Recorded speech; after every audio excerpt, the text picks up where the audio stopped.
Well, here's proof that the war on drugs in South America is not really about the war on drugs at all. It's about something entirely different, which is the oil. We're going to get to that. But Trump has pardoned former Honduran President Juan Orlando Hernandez. He was pardoned by President Trump after being convicted in a U.S. federal court for drug trafficking and weapons offenses. He was sentenced to 45 years in prison for conspiring to import cocaine into the United States and for possessing machine guns. He was working with El Chapo, and now the guy is pardoned. So this whole idea of war on drugs, there's a war on drugs, we're going to stop the narco terrorists that are flooding drugs into our country. No, we're not. We don't care about that, because Trump now, in just a massive hypocritical move, has pardoned one of the biggest, essentially, drug lords of South America, a guy who was actually running a country importing drugs into our nation. And there was definitive proof, and he was working with El Chapo. But this is what Trump had to say about it, of course, because, you know, so he talks about there was an election in Honduras. He was backing a guy, Tito Asfura, and he wanted him to win. He did not win. But nonetheless, Trump says, you know, Tito will be a great president. The United States will work closely with him in order to ensure the success with all of its potential of Honduras. Additionally, I'll be granting a full and complete pardon to former President Juan Orlando Hernandez, who has been, according to many people that I greatly respect, treated very harshly and unfairly. Harshly and unfairly. The guy is alive. He didn't get blown up. I mean, that's how you've been treating other people. You've been blowing them up for the war on drugs. This guy got 45 years in prison, and you're saying, oh, that's unfair. At least he's alive. He says this cannot be allowed to happen, especially now after Tito Asfura wins the election, when Honduras will be on its way to great political and financial success. Vote for Tito Asfura for president, and congratulations to Juan Orlando Hernandez on your upcoming pardon. I mean, congratulations to a guy who was smuggling drugs with El Chapo into the United States. Congratulations to that guy. I mean, this is just so unbelievably hypocritical and stupid. I mean, how stupid are we? Are we so stupid that we just continue to believe this stuff? And then, of course, he says, thank you for your attention to this matter. And he says, make Honduras great again, because that's really all that it's about. It's not about the United States at all. It's never been about the United States. It's about making a lot of money. And let me show you exactly what that means in regards to making a lot of money. This is Representative Salazar. She was on Dana Bash this morning on CNN. I'm watching CNN. She pops up, and the stuff that starts spewing out of her mouth is so incredibly honest, I would almost say, and refreshing in a way. She is pro-invade Venezuela, or pro-go after Venezuela, topple Venezuela. She's pro all of this. And she gives us really the truth as to why she's for this and why many others are. I mean, usually you hear this kind of stuff only when they're against it and they say, look, this is the real reason why we're doing this, for the oil, or it's not about the drug trafficking at all. We're just trying to topple Maduro. That's why we're blowing up boats off of his coast. We're trying to upset people. You know, that's what people will say if they're against it. But this woman's actually for it. The wellness company's Cyber Monday sale is live for 48 hours only. It's your once-a-year chance to outsmart Big Pharma and stock up on doctor-formulated wellness at great prices. Save up to 25% site-wide, including 20% off all emergency kits and memberships. It's the perfect time for holiday shopping and gifting health to the people you care for the most.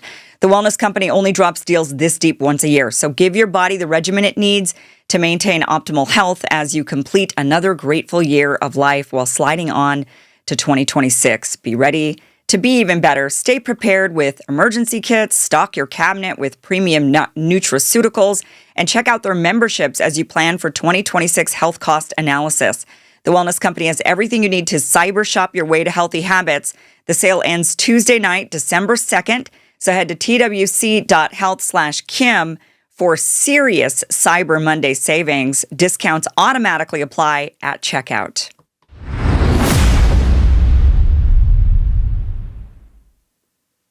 And these are the things Republican that she has to say. Congresswoman Maria Elvira Salazar of Florida. Thank you so much for being here. Appreciate it. Last week in an interview, you gave 3 reasons why the U.S. needs to go in. Oil, support for U.S. enemies, support for U.S. support for people who are fighting U.S. enemies, I should say, and drug trafficking. We're going to get to some of those reasons in a moment, but I wanted to ask you what you specifically mean by go in. Going, and thank you for the opportunity. That means to be able to, exactly what we're doing, to be able to liberate Venezuela from this guy who is right now has kidnapped the country, who is a very important drug dealer who heads, as you know, the Suns cartel, and they are just pushing a lot of drugs into our country. So is the duty of the commander-in-chief to protect the homeland from that type of attacks, which we consider terrorist attacks. Are you talking about boots on the ground, U.S. boots on the ground in Venezuela? Listen, I'm not really sure what type of military we need to use because I'm not in the Armed Services Committee, but I do know that the president has made very clear specifically to Maduro that he has to go. So the president is trying to avoid any type of armed conflict.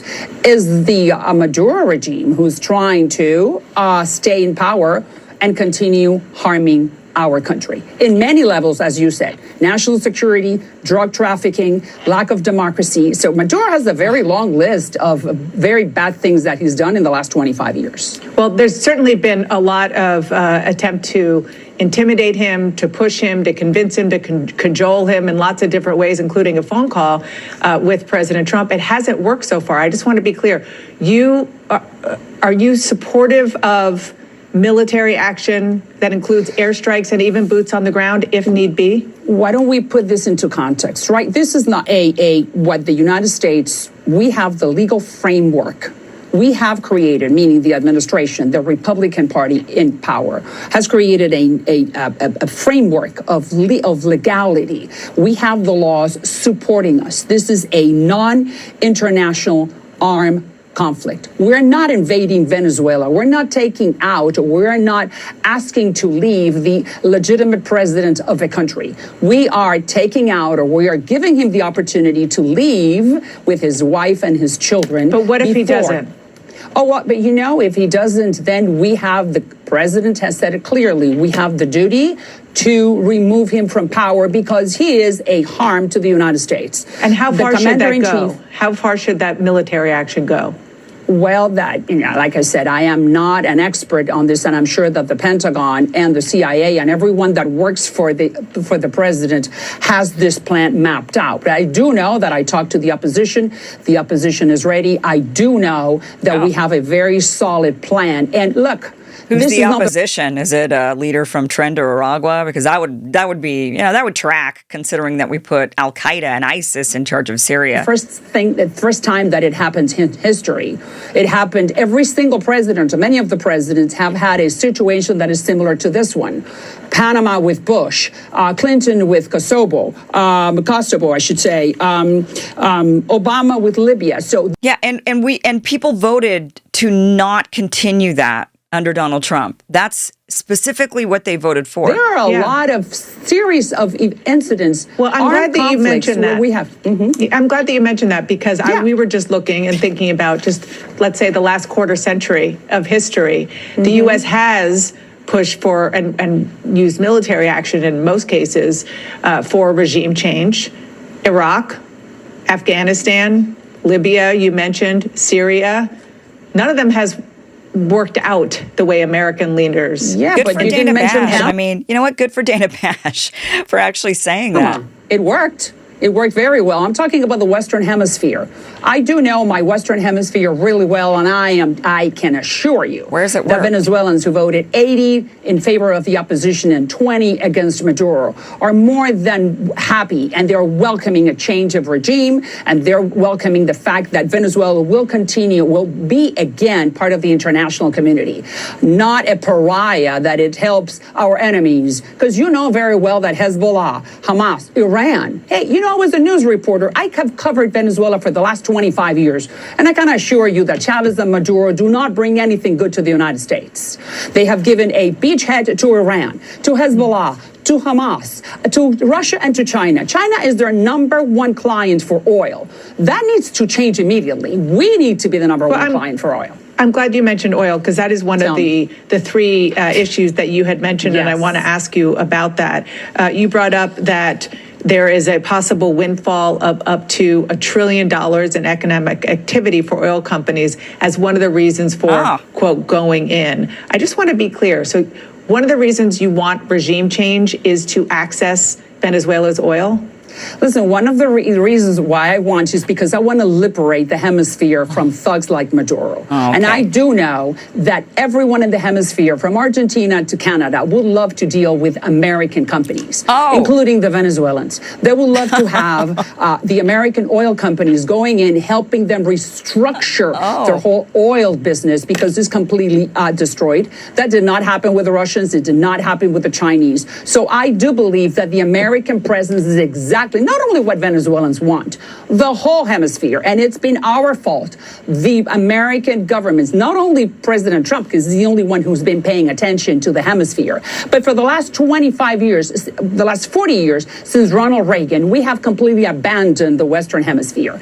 Right now, and they have been begging, meaning the countries, there's 27 countries that compose this continent, have been begging Americans to help them to be part of their economic bonanza. So that's what's happening in Venezuela.